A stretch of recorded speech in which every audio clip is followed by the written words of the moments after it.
हर रोज एक नई कहानी देखने के लिए चैनल को सब्सक्राइब करें और बेल आइकन दबाना ना भूलें। पलक बहुत ही सुंदर थी, लेकिन उसके काले रंग की वजह से कोई भी उसको अहमियत नहीं देता था। पलक को बैंगन खाना बहुत पसंद था। वो आए दिन बैंगन की कोई न कोई रेसिपी बनाकर खाती थी। पलक के 21 साल होते ही उसके घर वाले उसकी शादी करवा देते हैं। शादी के बाद पलक घर के सारे काम बखूबी संभाल लेती है। ऐसे ही एक दिन पलक सुबह अपने घर की सफाई करते हुए खुद से बोलती है, जल्दी जल्दी काम कर लेती हूँ, फिर उसके बाद आज बिरयानी बनाऊंगी। वैसे भी बहुत समय से मैंने बिरयानी नहीं खाई, आज तो खाकर रहूंगी। पलक खुद से बातें कर ही रही थी कि तभी उसकी सास कुंती आती है और उसको ताने देती हुई बोलती है, अरे ओ महारानी, घर का सारा काम हो गया हो तो खाने बनाने की तैयारी कर ले। दिन का खाना शाम को खिलाएगी क्या? जी माँ जी, बस थोड़ा सा काम रह गया है, बस उसको खत्म करके मैं खाना बनाने ही जा रही हूँ। तो जल्दी काम खत्म कर और जाकर खाना बना, मुझे बहुत भूख लगी है। माँ जी, मैं घर का काम कर रही हूँ, जब तक आप बिरयानी के लिए कुछ सब्जियाँ काट दीजिए ताकि मैं काम खत्म करके फटाफट से बिरयानी बना दूँ। आहा, महारानी को बिरयानी खानी है। कभी तेरे मायके वालों ने बिरयानी की सूरत देखी भी है जो बिरयानी खाएगी? कैसी बात कर रही हो माँ जी आप? मेरे घर वालों ने तो इतनी बिरयानी खाई है कि आपके पूरे खानदान में से किसी ने इतनी बिरयानी नहीं खाई होगी। मेरे पूरे खानदान पर कैसे जा रही है? मेरे खानदान में बैंगन की बिरयानी खाते थे। आज तक जिंदगी में बैंगन की बिरयानी खाई है तूने? बैंगन की बिरयानी ये कैसे बनती है? मैंने तो आज तक कभी नहीं खाई। अब आप देखना माँ जी, आज मैं आपको बैंगन की बिरयानी ही बनाकर खिलाऊंगी। तू क्या सोचने लग गई? काम खत्म कर और जल्दी जाकर सबके लिए खाना बना। मेरी तो किस्मत ही फूट गई है। ना जाने कौन सी मनहूस घड़ी में मैंने अपने बेटे की शादी करवाई। राधे कृष्णा, राधे कृष्णा। कुंती खुद से बातें करते करते अपने कमरे में चली जाती है और पलक भी अपना काम खत्म करके रसोई में जाकर बिरयानी बनाने की तैयारी करने लगती है। कुछ देर बाद अपनी सास को वो खाना देती है और खाना खाते समय कुंती बोलती है, तुमने ये बिरयानी बनाई है? ये भी कोई बिरयानी है? अरे बिरयानी तो हमारे मायके में बनाते थे, वो भी बैंगन बिरयानी। एक तो हफ्सी की तरह बिरयानी खा रही है और ऊपर से मेरी बिरयानी की बुराई भी कर रही है। अब तू देख बुढ़िया, जैसे आज तक तूने बस बैंगन की सब्जी खाई, कल से बस बैंगन की बिरयानी ही खाएगी। बहू, तुझे सोचने की कोई बीमारी है क्या? जब देखो कहीं न कहीं ख्यालों में खोई रहती है। कुछ नहीं माँ जी, मैं तो बस आपके बेटे के बारे में सोच रही थी कि जितनी आप अपने मायके की बिरयानी के बारे में बोलती हो, आज तक कभी उनको खिलाई भी है या नहीं? तेरे कहने का क्या मतलब है कि मैं बस बातें हाँक रही हूँ? अरे मुझे टाइम नहीं मिलता है, वरना मेरे जैसे हाथों का स्वाद किसी के हाथ में नहीं होगा। बस कर बुढ़िया, इतना फेंकना भी अच्छी बात नहीं है। तू बुढ़िया किसको कह रही है? पक्का मुझे ही बोल रही होगी। अरे नहीं नहीं माँ जी, मेरा रंग भले ही काला है लेकिन मेरी जुबान बिल्कुल भी काली नहीं है। तौबा तौबा, आपको बुढ़िया बोलने से पहले मेरी जुबान काली हो जाए। पलक इतना बोलकर बैठकर बिरयानी खाने लगती है। कुछ देर बाद अपने कमरे में जाकर सो जाती है। ऐसे ही दिन बीतता है और पलक बैंगन की बिरयानी बनाने की सोचती है, लेकिन किसी न किसी वजह से बिरयानी बना ही नहीं पाती।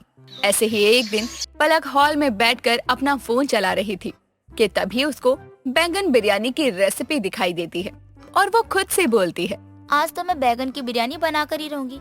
बहुत हो गया आलस, आलस के चक्कर में कुछ बना ही नहीं पाती हूँ।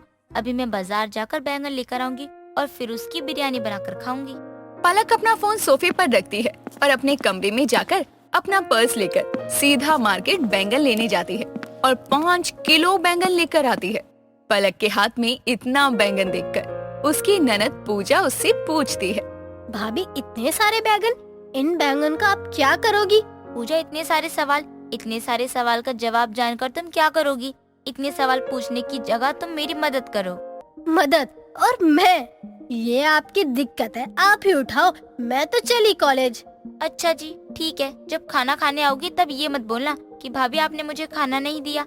आज मैं कुछ नया बनाने जा रही हूँ, अगर ना खा पाई तो अपनी किस्मत को दोष मत देना। गो टू हेल, मेरे आगे से हटो और मुझे जाने दो। पूजा इतना बोलकर घर से बाहर चली जाती है और पूजा के जाने के बाद पलक रसोई में जाती है और बैंगन की बिरयानी बनाने लगती है। बैंगन की बिरयानी से पूरा घर महक जाता है। पलक बिरयानी की खुशबू सूंघते हुए खुद से बोलती है, बैंगन की बिरयानी की खुशबू तो पड़ोस के घर तक जा रही होगी। आज तो मैं माँ जी को बताऊंगी कि बैंगन की बिरयानी क्या होती है। आज तक कभी इनके खानदान में किसी ने बैगन की ऐसी स्वादिष्ट बिरयानी नहीं खाई होगी। पलक गैस पर से बिरयानी उतारकर कुंती के कमरे में जाती है और उसको खाने के लिए बुलाती है। कुछ देर बाद कुंती खाना खाने आती है और बैंगन बिरयानी खाती है। अरे वाह, ये किस चीज की बिरयानी बनाई है तूने? आज तक मैंने कभी ऐसी बिरयानी नहीं खाई है। कि ये बिरयानी आपको नहीं पता कि किस चीज की बनी होती है। आप तो कह रही थी कि आपके मायके में बैंगन की बिरयानी बनती थी और आपको बैंगन की बिरयानी का स्वाद ही नहीं पता है। इसका मतलब है कि आप झूठ बोल रही थी। अगर इसको पता चल गया कि मैं तो ऐसे ही बैंगन की बिरयानी के बारे में बोल रही थी तो ये तो मेरा मजाक ही बना देगी। अब क्या करूं? क्या हुआ माँ जी, कहीं आप ये तो सोचने नहीं लग गई कि अगर मुझे पता चला कि आपने बिरयानी कभी नहीं खाई है तो मैं आपका मजाक बना दूंगी। ज्यादा हंसी आ रही है तुझे। ये अच्छा बना है लेकिन उतना भी नहीं जितना बनना चाहिए। चल थोड़ा और बिरयानी डाल। कुंती के कहने पर पलक कुंती को बैंगन की बिरयानी देती है और खुद भी एक प्लेट में बिरयानी निकालकर खाने लगती है। कुछ देर बाद पूजा भी आती है और वो भी बैंगन की बिरयानी खाती है और बैंगन की बिरयानी खाने की शौकीन हो जाती है।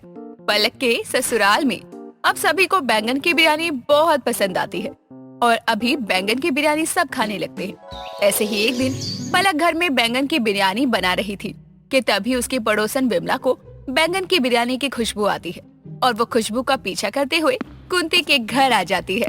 अरे ओ कुंती बहन, कहाँ है तू? हाँ बोल विमला, आज तू मेरे घर में ऐसे अचानक कैसे आ गई? कुछ नहीं, मैं तो बस बिरयानी की खुशबू का पीछा करते हुए तेरे घर तक आ गई। ये बता कौन सी बिरयानी बना रही है? मैं भला तुझे क्यों बताऊं कि मेरे घर में किस चीज की बिरयानी बन रही है? तू जाकर लोगों को बता देगी। अरे ऐसे मत बोल कुंती, मैं तुझसे वादा करती हूँ कि मैं इसके बारे में किसी को भी नहीं बताऊंगी।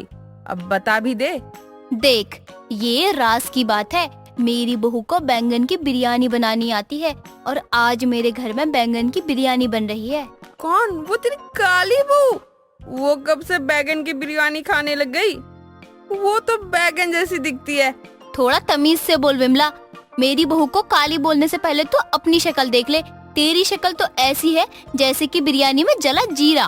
अरे कुंती, मैं तो मजाक कर रही थी, तू तो बुरा मान गई। इस पूरे मोहल्ले में तेरी बहू जैसी कोई है? अब मुझे भी बिरयानी खिला दे। वैसे तेरी किस्मत अच्छी है कि तू खाने के समय पर आई है और तुझे बैंगन की बिरयानी खाने को मिल रही है, वरना मैं गली में किसी कुत्ते को भी बिरयानी सूंघने न दूं।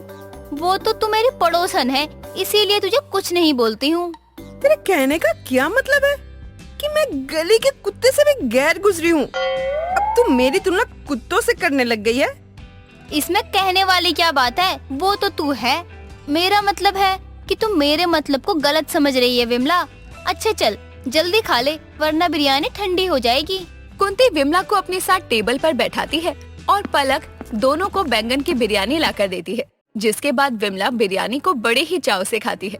विमला को बैंगन की बिरयानी इतनी पसंद आती है कि जब जब पलक बैंगन की बिरयानी बनाती तो वो कुंती के घर आ जाती और इस तरह से बैंगन की बिरयानी खाने वाली काली बहू के साथ साथ आसपास के लोगों को भी बैंगन की बिरयानी पसंद आती है। दोस्तों, अगर आपको ये कहानी पसंद आई तो इसे लाइक करें, शेयर करें और कमेंट करके बताएं कि कहानी में आपको सबसे अच्छा क्या लगा।